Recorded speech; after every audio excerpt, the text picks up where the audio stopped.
अपनी जिंदगी को कोस रही थी। आज ही उसने राहुल के बिजनेस इन्वेस्टमेंट के लिए सिंघानिया कॉरपोरेशन के ओनर ऋषि सिंघानिया के साथ कॉन्ट्रैक्ट मैरिज की डील साइन की थी। लेकिन जब खुद को संभालने के लिए वो राहुल के पास पहुंची तो वो किसी और को अपनी बाहों में समेटे हुए था। राहुल की बेवफाई देखकर जूही वहां से जाने लगी। तभी राहुल ने उसके जाने की हलचल सुनी। वो दरवाजे के बाहर आया तो जूही को देख वो सरप्राइज्ड होकर सफेद पड़ गया। राहुल जूही के पीछे भागा और उसे समझाने लगा। जूही, लेट मी एक्सप्लेन, जो तुमने देखा वो पूरा सच नहीं है। इस लड़की ने मुझे अपने जाल में फंसा रखा है। वो लड़की राहुल की बात सुनकर शॉक हो गई, लेकिन जूही अपनी आंखों से सब कुछ देख चुकी थी। वो राहुल को जान चुकी थी। जूही भोली थी पर बेवकूफ नहीं। वो इस धोखेबाज पर दोबारा विश्वास नहीं करना चाहती थी। राहुल, तुम्हें देख के मुझे खुद से अब घिन आ रही है। मैं बस यहां से चुपचाप जाना चाहती हूं, मुझे रोकना मत। पर राहुल उसके सामने गिड़गिड़ाने लगा। उसे लगा कहीं जूही गुस्से में आकर इन्वेस्टमेंट की डील कैंसिल ना कर दे। वो माफी मांगने लगा, लेकिन जूही समझ रही थी कि राहुल के मन में क्या चल रहा है। तुम्हें अपने फंड की चिंता हो रही है ना? जूही की बात सुनकर राहुल और हड़बड़ा गया। उसने जूही के पैर पकड़ लिए, पर जूही अपना फैसला कर चुकी थी। वो बोली, तुम जैसा अपॉर्चुनिस्ट मैंने आज तक नहीं देखा। पैसे के लिए तुम वाकई कुछ भी कर सकते हो। इस पर राहुल जूही को अपने प्यार पर यकीन दिलाने के लिए बोला, जूही तुम समझ नहीं रही, ये सब हमारे फ्यूचर के लिए ही है। ये सुनकर जूही सरकास्टिक होते हुए बोली, हमारा फ्यूचर? वही फ्यूचर जिसमें तुम अपनी गर्लफ्रेंड के साथ मिलकर मुझे धोखा दोगे? अब जूही की बातें सुनकर और उसके हाव भाव देखकर राहुल समझ चुका था कि जूही नहीं बांधने वाली, ना ही उसे अब कोई इन्वेस्टमेंट मिलेगा। ये सब सोचकर राहुल ने भी अपना फरेब का मुखौटा निकाल फेंका। वो जूही पर चिल्लाकर बोला, हाँ, मैं पैसे के लिए तुम्हारे साथ था, वरना शक्ल देखिए तुमने अपनी आईने में। खुद को पाठक खानदान की वारिस समझती हो, भिखारी कहीं की। वो तो मैंने तुम पर तरस खा लिया, वरना तुम तो इस काबिल भी नहीं। राहुल की ये बातें जूही बस सुनती रह गई। राहुल ने कड़वा सच उगल दिया था। वो अब जरा भी दिखावा नहीं करना चाहता था। जूही इंडस्ट्री के डूबने के बाद अब जूही उसके लिए बेकार थी। वो उसके जाने का इंतजार नहीं कर सका। वो चिल्लाकर बोला, निकल जाओ मेरे घर से। जूही तो पहले ही बिखर चुकी थी। वो अपार्टमेंट से चुपचाप चली गई थी, पर वहां से आकर उसको एहसास हुआ कि वो कितनी अकेली है। इतना आलीशान घर होने के बावजूद वो अब बेघर है। उसको समझ नहीं आ रहा था कि वो जाए तो जाए कहाँ, पापा के पास हॉस्पिटल में या उस घर जहां उसका बचपन बीता। आज उसका अपना घर उसे काटने को दौड़ रहा था। इतना बेबस, लाचार और अकेला जूही ने खुद को कभी नहीं महसूस किया था। मौसम बहुत खराब था। बारिश अभी रुकी नहीं थी। पूरा आसमान काले काले बादलों से घिरा हुआ था, मानो कायनात भी जूही के हाल बयां कर रही हो। जूही पूरी तरह से भीगी हुई थी, पर उसे उस वक्त कहाँ कोई ख्याल था। किसी तरह खुद को संभालते हुए जूही अपने घर की चौखट पर पहुंची। वो अपने आलीशान घर के बड़े से हॉल में खड़े होकर खुद को बहुत अकेला महसूस कर रही थी। वो राहुल के धोखे को भूल नहीं पा रही थी। उसके सामने बार बार बस राहुल और उसकी बाहों में लिपटी हुई वो लड़की आ रही थी। तभी अचानक से एक गुस्से भरी आवाज से जूही पर चिल्लाया गया। जूही चौंक गई। उसने मुड़कर देखा, सामने उसकी सौतेली बहन रिया खड़ी थी। रिया उससे बोली, हो, इट्स यू। मुझे लगा कोई भिखारी है। रिया हॉल की सीढ़ियों पर खड़ी होकर गुस्से भरी नजर से जूही को देख रही थी। उस गुस्से में जूही के लिए उसकी नफरत साफ झलक रही थी। रिया ने एक बहुत ही शानदार लेटेस्ट डिजाइन की ड्रेस पहनी हुई थी। वहीं दूसरी ओर जूही की हालत एक भीगे हुए चूहे जैसी दिख रही थी। रिया ने सरकास्टिक होते हुए जूही से कहा, वेल, तुम में किसी भिखारी से कम नहीं। जूही चुपचाप खड़े होकर बस रिया को देखती रही। उसमें ना तो किसी के सवालों के जवाब देने की हिम्मत थी और ना ही कुछ सोचने समझने की ताकत। रिया फिर से चीख पड़ी, आर यू डेफ? सुनाई नहीं पड़ रहा क्या? ये कारपेट इंपोर्टेड है, मेरी फ्रेंड ऑस्ट्रेलिया से लाई थी, तुम्हारे औकात से बाहर की चीज है। तुम अभी भी इस पर खड़े होके बर्बाद कर रही हो इसे। ये सब सुनने के बाद जूही का ध्यान पहली बार उस इंपोर्टेड कारपेट पर पड़ा। लाल रंग का ये बड़ा सा इम्पोर्टेड कारपेट जूही को तो आम ही लग रहा था, पर बारिश में भीगने की वजह से जूही के कपड़ों से पानी टपक रहा था।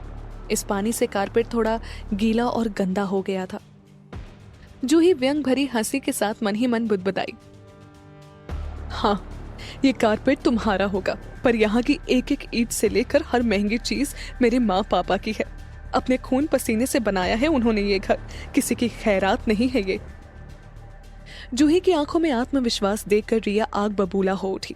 उसने इरिटेट होकर जूही को ऑर्डर दिया, ये कारपेट अभी के अभी साफ होना चाहिए। इस पर जूही थोड़ा ठहर कर बोली, निर्मला आंटी कर देंगी। रिया ने अपने हाथ कमर पर रखते हुए रौब से कहा, वो क्यों करेंगी? जिसने गंदा किया है वो ही साफ करे। रिया का रवैया जूही की तरफ किसी नौकरानी से कम नहीं था। जूही रिया से बहस करने की मूड में नहीं थी, इसीलिए बिना कुछ बोले वो वहां से जाने लगी।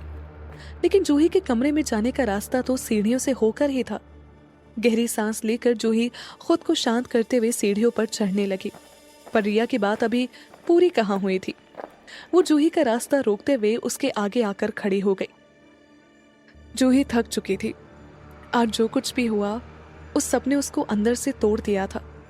रिया को अपने आगे ऐसे एरोगेंटली खड़ा देख जूही सोचने लगी, जब उसके पापा सौतेली माँ नीना पांडे और रिया को उसकी जिंदगी में ले आए थे। जूही के पापा के बीमार होने के बाद से ही रिया और नीना का बिहेवियर 180 डिग्री बदला था।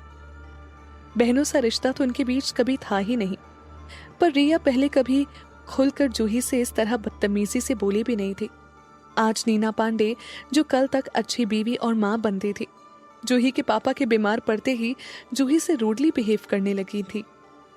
अब तो ना नीना पांडे जूही के पापा को देखने हॉस्पिटल जाती और ना ही रात भर घर आती।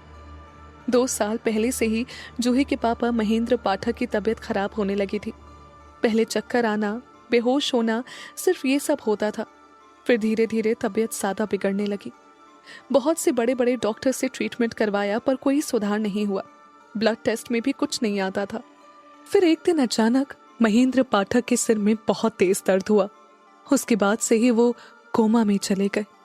पहले डॉक्टर्स कुछ समझ नहीं पाए। उन्होंने कह दिया कि ये शायद उनकी एज की वजह से है। जूही को पहले कुछ अजीब नहीं लगा, पर अब बदले हालात देखकर कई सवालों ने जूही के जहन में घर कर लिया था। इसी बीच महेंद्र पाठक की बिगड़ती तबीयत के चलते धीरे धीरे जूही इंडस्ट्रीज का सारा काम नीना पांडे देखने लगी थी। अब हालात ऐसे थे कि पूरी जूही इंडस्ट्रीज नीना पांडे के कंट्रोल में थी। जूही की तरफ तो नीना पांडे का बिहेवियर बदला ही बदला, पर जिस महेंद्र पाठक से नीना पांडे प्यार की कस्में खाती थी, आज उसके पास इतना भी वक्त नहीं कि अपने बीमार हस्बैंड को एक बार देखने चली जाए। ये सब सोचकर जूही के जहन में रह रहकर बस यही सवाल आते कि क्या आज तक इन रिश्तों में कभी भी कुछ भी सच्चा था? और पापा इस तरह अचानक बीमार कैसे पड़ सकते हैं? सब कुछ इतना कैसे बदल गया? क्या पापा के अलावा आज तक मेरी जिंदगी में जो भी था वो सब सिर्फ एक दिखावा था? खैर, बिना कुछ बोले जूही रिया के साइड से जाने लगी। तभी रिया ने अचानक जूही का हाथ पकड़ लिया। जूही अपना हाथ छुड़ाने की कोशिश करते हुए बोली, रिया डोंट ओवरडू इट, बहुत हुआ अब, लीव माई हैंड। उसे जूही को परेशान करने और नीचा दिखाने में मजा आ रहा था। रिया अपनी पकड़ मजबूत करते हुए अपने हर शब्द पर जोर देते हुए बोली, समझ नहीं आता एक बार में, जिसने गंदा किया है वो ही साफ करेगा। जूही भी अब एक बात बार बार दोहराकर इरिटेट होने लगी थी। आज का दिन वैसे ही उसके लिए बहुत मुश्किल था। अब रिया के ये टॉन्ट्स और बदतमीजी। जूही अपना हाथ छुड़ाने के लिए जोर लगाने लगी। वो ऊंची आवाज में रिया से बोली, आज का दिन मेरे लिए ऑलरेडी बहुत खराब था, मैं पहले से परेशान हूं, मुझे और परेशान मत करो, प्लीज छोड़ो रिया। पर रिया को तो अब इस खेल में मजा आ रहा था। वो कहां सुनने वालों में से थी। पूरे हॉल में बस रिया और जूही की आवाजें गूंज रही थी। लीव माई हैंड, नो, छोड़ो। ये सब करके रिया के फेस पर एक अजीब सा सेटिस्फैक्शन था। तभी रिया ने जूही का हाथ अचानक से छोड़ दिया। ठीक है, जाओ। अचानक से हाथ छूटने की वजह से जूही खुद को संभाल नहीं पाई। वो सीढ़ियों से गिर पड़ी। गिरते हुए जूही की आवाज पूरे पाठक निवास में गूंज गई। जूही बुरी तरह छिल गई थी। उसकी आंखों में आंसू भर आए। जूही सिसकते हुए रिया से बोली, रिया, ये क्यों किया तुमने? रिया हंसकर बोली, मैंने क्या किया? इतनी भोली बनने का दिखावा किस लिए करती हो तुम? हाँ, तुमने बोला हाथ छोड़ो तो छोड़ दिया। अब तुम खुद को संभाल नहीं पाई तो उसमें मेरी क्या गलती? अपने घावों का इल्जाम अब मुझ पर मत डालना। ये सब सुनकर जूही को बिल्कुल हैरानी नहीं हुई। उसे बस दुख था कि वो इस दुनिया में अब एकदम अकेली थी।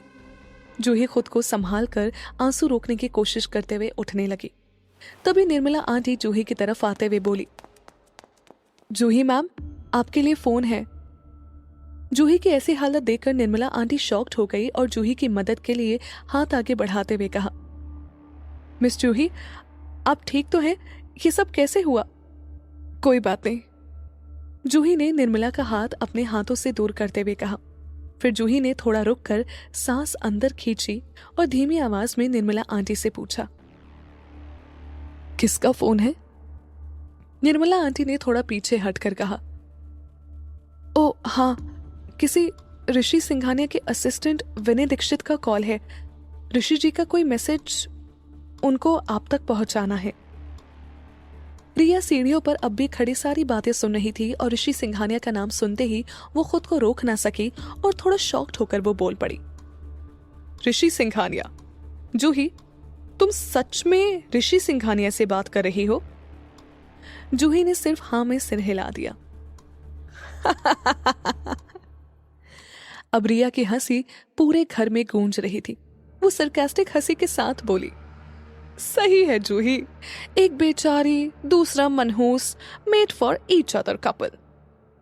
जूही ने रिया को गुस्से भरी नजरों से देखा और फोन की तरफ बढ़ने लगी।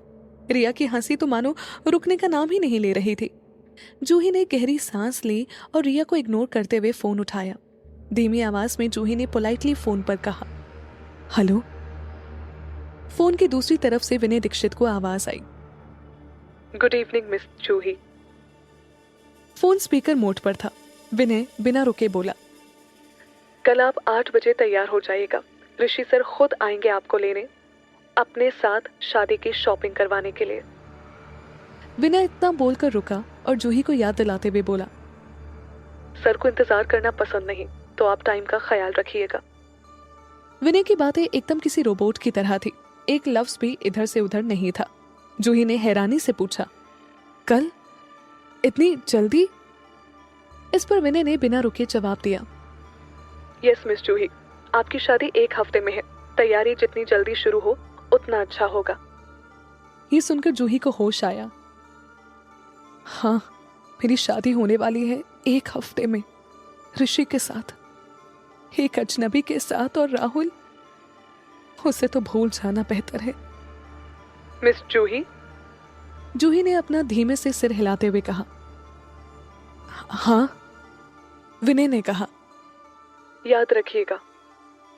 और ये बोलकर उसने फोन काट दिया। जूही ने विनय से बात करके फोन काटा ही था कि उसे पीछे से जोर जोर से हंसने की आवाज आने लगी। क्या करेगी अब जूही? जब रिया को इस कॉन्ट्रैक्ट मैरिज का पता चलेगा तो वो क्या साजिश रचेगी? क्या जूही खुद को अपने पापा की जूही इंडस्ट्री के लिए कुर्बान कर देगी, या वो बदलेगी अपना फैसला?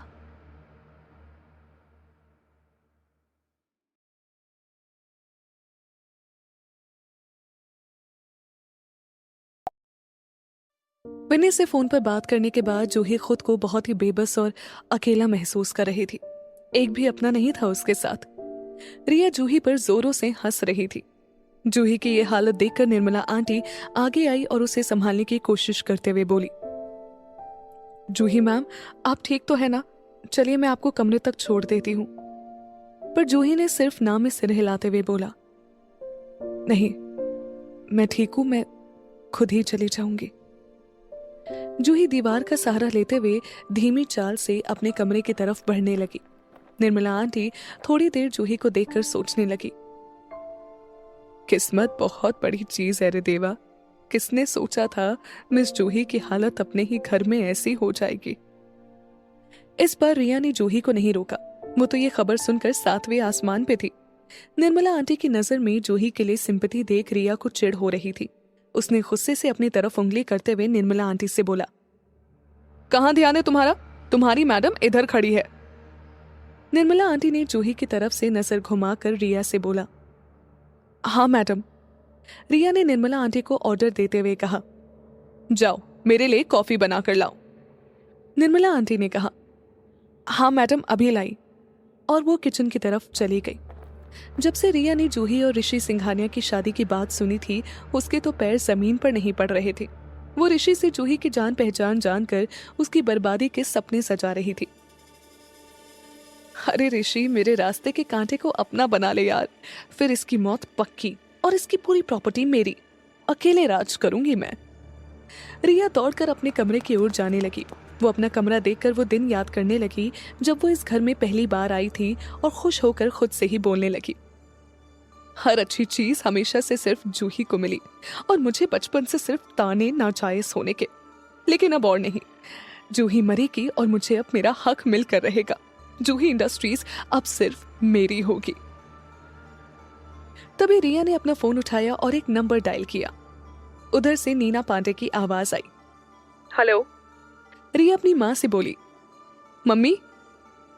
नीना कुछ जल्दी में थी। उसने रिया से कहा, हाँ बोलो रिया, कुछ काम था? ये सुनकर रिया कुछ रुकी। उसकी मां नीना पांडे हमेशा से उसके साथ स्ट्रिक्ट रही थी। उन्होंने बचपन से रिया को यह एहसास दिलाया था कि जो कुछ भी जूही के पास है उसकी असली हकदार रिया ही है। मां, ग्रेट न्यूज है, जूही ऋषि सिंघानिया से शादी कर रही है। ये बोलते हुए रिया अपनी एक्साइटमेंट छिपा नहीं पा रही थी। अच्छा, ये तो कमाल की न्यूज सुनाई। I am coming back. इतना बोलकर नीना पांडे ने आगे रिया की बात सुने बिना फोन काट दिया। रिया को थोड़ा दुख हुआ, पर अब उसे अपनी बिजनेस वुमेन मां के ऐसे बर्ताव की आदत पड़ चुकी थी। पर आज का दिन रिया के लिए जूही की बर्बादी के जश्न का दिन था। ये सब सोचकर रिया ने चैन की सांस ली और अपना बीता कल याद करते करते सो गई। वहीं दूसरी ओर जूही के लिए ये रात सबसे लंबी और काली थी। जूही अपने बिस्तर पर थी। उसका काजल फैल चुका था, आंसू अभी भी रुक नहीं रहे थे। रात भर वो सो नहीं सकी। बिस्तर में उलटते पलटते पूरी रात बीत गई। अगले दिन मिरर के सामने वो खुद को देख रही थी। उसकी आंखें सूजी हुई थी, इसीलिए वो कोशिश कर रही थी कि मेकअप के जरिए इन्हें छिपाया जा सके। कल तक जो जूही राहुल के साथ अपने शादी के सपने देखा करती थी, आज एकदम उदास थी। उसने हमेशा वो लाल जोड़ा पहनकर धूम धमाके से अपनी सारी सहेलियों के साथ शादी करने के ख्वाब सजाए थे। पर इस वक्त जूही अपने आप को मिरर में देखकर बस अपने आप को पहचानने की कोशिश कर रही थी। वो एक बेजान शरीर की तरह खड़ी थी। पिछली रात उसके अंदर के सारे जज्बात आंसुओं के साथ बह गए थे। जूही ने मिरर से हटकर घड़ी देखी और एक गहरी सांस ली। उसने जल्दी जल्दी अपने बाल बनाए और अलमीरा खोलकर कोई नई ड्रेस तलाशने लगी। आज उसे ख्याल आया था कि कितने दिनों से उसने कोई नई ड्रेस देखी नहीं और खरीदी भी नहीं। वो मन ही मन बोलने लगी, सब ठीक हो जाएगा जूही, हिम्मत रख, सब ठीक हो जाएगा।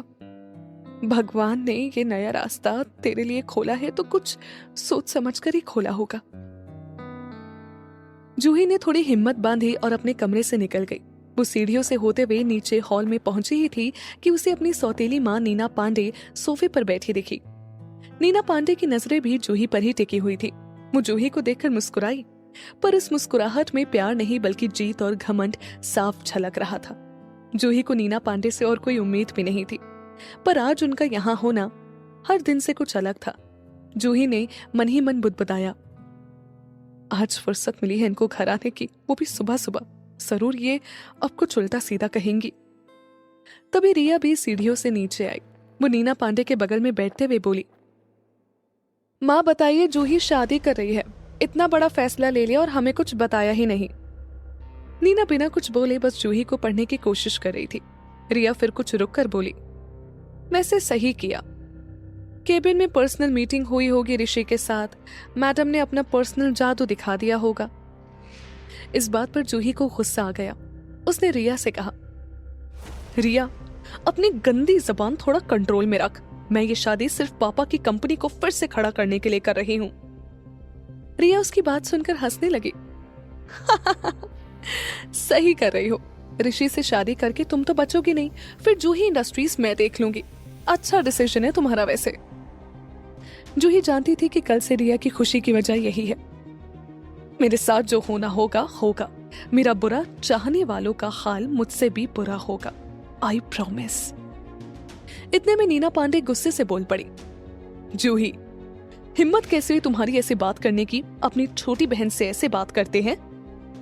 जूही भी तुरंत नीना पांडे से बोली, पर रिया कैसे बात कर रही है मुझसे, उससे आप कुछ नहीं बोलेंगी ना। इस पर नीना ने अपनी एक आईब्रो ऊपर करते हुए जूही को टॉन्ट मारते हुए कहा, ऋषि से शादी की वजह से तुम्हारे पर कुछ ज्यादा ही नहीं निकल आए हैं। जूही डरती नहीं थी नीना पांडे से, पर उसके एक्सप्रेशंस देखकर जूही को घबराहट हो गई। तभी निर्मला आंटी वहां आई और बोली, जूही मैडम, ऋषि सिंघानिया आए हैं। ये बात सुनते ही नीना पांडे अचानक खड़ी हो गई और अपनी ड्रेस ठीक करने लगी। नीना पांडे ने बहुत एक्साइटेड होकर कहा, जल्दी अंदर लेकर आओ उन्हें। अचानक कुछ सोचकर वो बोली, नहीं तुम रहने दो, मैं खुद ही जाती हूँ। जूही नीना पांडे के इस बिहेवियर को देख अपने मन में बोली, हो तो ये वजह थी, इसीलिए ये टिप टॉप होकर सुबह सुबह घर आ गई थी। तभी रिया ने जूही को टॉन्ट मारते हुए कहा, oh my dear sweet sister, चलो जीजा जी से मुलाकात कर ली जाए। रिया ने जूही का हाथ अपने हाथों में लिया और उसे अपने साथ खींचते हुए बाहर ले गई। बाहर जैसे ही उन सभी ने ऋषि को ग्रे लेदर कोट पैंट में देखा, उनके होश उड़ गए। ऋषि इस वक्त कमाल का लग रहा था। ऋषि की ब्लैक कार पीछे खड़ी चमचमा रही थी। नीना पांडे ऋषि को देखते ही हाथ जोड़कर बोली, हेलो मिस्टर ऋषि, कमाल कर दिया आपने, सीधे घर आ गए। हम जूही को भेज देते, आप एक कॉल तो करते। प्लीज अंदर आइए। ऋषि भी हल्की मुस्कुराहट के साथ बोला, हेलो मिसेस पाठक, कोई बात नहीं, जूही को पिकअप करने के बहाने महेंद्र पाठक जी के घर भी आना हो गया। ऋषि ने एक नजर जूही को देखा। रिया ने ऋषि से इशारे से हाय किया, मगर ऋषि ने कोई रिस्पॉन्स नहीं किया। उसने एक नजर घर के अंदर डाली और अपनी घड़ी को देखते हुए बोला, अंदर मैं फिर कभी आऊंगा मिसेस पाठक, अब शादी बड़ी जल्दी है तो आज का दिन बिजनेस डील से निकाल के सिर्फ वेडिंग शॉपिंग के लिए रखा है। अगली बार आऊंगा तो जरूर आराम से बैठ के जाऊंगा। ऋषि का इतना पोलाइट और बदला हुआ अंदाज देखकर जूही दंग रह गई। उससे भी ज्यादा दंग तो रिया थी। ऋषि को सामने देखकर उसका तो मुंह खुला का खुला रह गया था। वो मन ही मन बड़बड़ाने लगी, ओह माय गॉड, ये तो इतना हॉट एंड हैंडसम है। लॉटरी लग गई जूही की तो। इसके साथ तो 4 दिन भी रहना पूरी लाइफ के बराबर है। गॉड, तू ऐसी चीज जूही को ही क्यों दे रहा है। जितना ज्यादा रिया का गुस्सा बढ़ रहा था, उतनी ही जोर से वो जूही का हाथ पकड़ रही थी। जूही के मुंह से निकला, आह।